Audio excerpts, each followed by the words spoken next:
Subscribe कीजिए हमारे YouTube channel Islamic world को और इस बेल आइकन को दबाना ना भूलिए हर रोज नया इस्लामिक वीडियो देखने के लिए। शुक्रिया। दोस्तों, आज के इस वीडियो में हम आपको मदीना शहर की एक बिल्ली का एक ऐसा वाकया बताने वाले हैं जिसको सुनकर यकीनन आपका दिल खुश हो जाएगा और आप कमेंट बॉक्स में सुभान अल्लाह लिखने पर मजबूर हो जाओगे। इसलिए दोस्तों, यह वीडियो आपके लिए बहुत ही ज्यादा खास है। आप इसको आखिर तक जरूर देखना और मेहरबानी करके इस वीडियो को दिल से एक लाइक करके अपने दोस्तों में शेयर भी कर देना ताकि इतना प्यारा और खूबसूरत वाकया और भी लोगों तक पहुंच सके। तो चलिए दोस्तों, शुरू करते हैं। दोस्तों, सबसे पहले तो बात करते हैं कि बिल्ली पालने के बारे में इस्लाम हमें क्या कहता है, यानी कि क्या हम अपने घरों में बिल्ली पाल सकते हैं, क्या बिल्ली को घरों में पालना जायज है। दोस्तों, बिल्ली पालने के बारे में इस्लाम हमें इजाज़त देता है, यानी कि बिल्ली को हम अपने घरों में पाल सकते हैं। इस्लाम में बिल्ली को पालना जायज है। दोस्तों, हम जो वाकया आपको यहाँ पर बताने वाले हैं, यह वाकया भारत के शहर अमृतसर के एक हाजी और मदीना की एक बिल्ली का सच्चा वाकया है। दोस्तों, अमृतसर के एक हाजी हैं जिनका नाम हाजी इस्माइल है। उनका बयान है कि एक बार मैं उम्रा के लिए सऊदी अरब गया। मैंने मक्का में उम्रा किया और उसके बाद में मदीना शहर में हाजिरी देने के लिए चला आया। मदीना में मेरा एक होटल में ठहरना हुआ।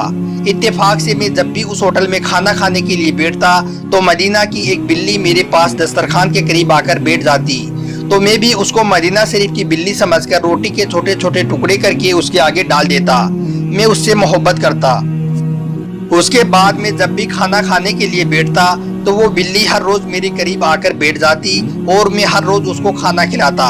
मैं पहले उस मदीना की बिल्ली को खाना खिलाता और फिर मैं खुद खाना खाता। काफी दिन ऐसे ही गुजरे। वो हर रोज मेरे पास आने लगी और मैं उसे हर रोज खाना खिलाने लगा। दोस्तों, हाजी इस्माइल फरमाते हैं कि एक दिन मेरे दिल में ये ख्याल आया कि मदीना की यह बिल्ली मेरे साथ पूरी तरह से घुल मिल गई है। अब यह बिल्ली मुझसे डरती भी नहीं है। क्यों ना इस बिल्ली को मदीना शहर की निशानी समझकर, हुजूर पाक की निशानी समझकर इसे अपने मुल्क इंडिया में ले जाऊं। ये बिल्ली हुजूर पाक के शहर मदीना की निशानी है। अब ये बिल्ली मुझसे खुश भी रहने लगी है और यह बिल्ली मुझसे पूरी तरह से घुल मिल भी गई है। दोस्तों, इसके आगे हाजी इस्माइल बताते हैं कि इधर मैंने मेरे दिल में ये बात सोची और उधर वो बिल्ली खाना छोड़कर चली गई। मुझे यह बात समझ में नहीं आई कि बिल्ली खाना छोड़कर क्यों चली गई है, यानी कि मैंने इस बात पर ज्यादा कुछ गौर नहीं किया। उस रोज मैंने खाना खाया, इतने में मस्जिद नबवी से अजान की आवाज गूंजने लगी। मैं खाना खाकर नमाज पढ़ने के लिए चला गया। उसके बाद मैं नमाज पढ़कर रोज़ाए रसूल की जालियों के सामने आया और सलाम पढ़ने लगा कि इतने में मैं क्या देखता हूँ कि वही बिल्ली सुनहरी जालियों से चिमटी हुई है। हाजी इस्माइल कहते हैं कि मैं फिर भी उस बिल्ली के राज को समझ नहीं पाया। उसके बाद मैं हर रोज देखने लगा कि मैं जब भी नमाज पढ़कर जालियों के सामने आता तो वो बिल्ली हर रोज वही जालियों से चिमटी हुई मिलती। मैं यह देखकर समझ गया कि शायद बिल्ली का ठिकाना यहीं पर है। इसको जब भी भूख लगती है तो यह बिल्ली होटलों में चली जाती है और फिर यह अपना पेट भरकर वापस यहीं पर आ जाती है। दोस्तों, हाजी इस्माइल कहते हैं कि अब मेरी मदीना शहर में आखिरी रात थी और मैंने ये पक्का इरादा कर लिया था कि मैं इस बिल्ली को मदीना की निशानी समझकर अपने साथ अपने वतन भारत ले जाऊंगा।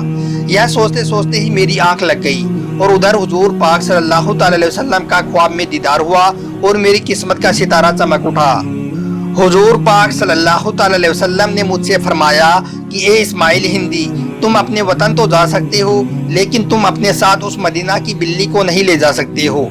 तो मैंने ख्वाब में अर्ज किया, या रसूलुल्लाह सल्लल्लाहु अलैहि वसल्लम, मैंने आज तक यह बात किसी को भी नहीं बताई कि मैं अपने साथ उस मदीना की बिल्ली को ले जाने वाला हूँ, तो फिर यह बात आपको कैसे मालूम हुई। तो यह सुनकर आप सल्लल्लाहु अलैहि वसल्लम ने ख्वाब में मुझसे फरमाया, पता है 3 दिनों से वो बिल्ली मेरे रोजे के करीब जालियों से चिमटी हुई मुझसे फरियाद कर रही है और वो ज़ारों कतार रो रही है और कह रही है कि ए मदीने वाले, मुझे मदीना में भूखा रहना पसंद है लेकिन मदीना की जुदाई मुझे गवारा नहीं है। मैं मदीना के बगैर जिंदा नहीं रह सकती हूँ। दोस्तों, हाजी इस्माइल फरमाते हैं कि हुजूर पाक की यह बातें सुनकर मुझे उस बिल्ली का वो सारा राज समझ में आ गया था कि वो बिल्ली सुनहरी जालियों के क्यों चिमटी हुई रहती थी। उसके बाद मैंने उस बिल्ली को लाने का ख्याल अपने दिल से निकाल दिया। अल्लाह तबारक व तआला से दुआ है कि अल्लाह पाक हम सबको एक बार मक्का और मदीना जरूर दिखाए। आमीन, अल्लाहुम्मा आमीन।